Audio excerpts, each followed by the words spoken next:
सीताराम। बहू के इशारे से डोले हमार लाल, हमसे हमार लाल हमसे न बोले।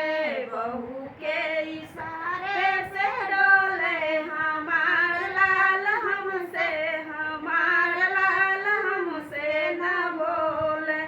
मम्मी से ना बोले, पापा से ना बोले, मम्मी से ना बोले, पापा से ना बोले। सासू से हंसी हंसी बोले हमार लाल, हमसे हमार लाल हमसे ना बोले। भैया से ना बोले, भाभी से ना बोले, भैया से ना बोले, भाभी से ना बोले। सरहज से हंसी हंसी बोले हमार लाल, हमसे हमार लाल हमसे ना बोले। बहू के इशारे से डोले हमार लाल, हमसे हमार लाल हमसे ना बोले।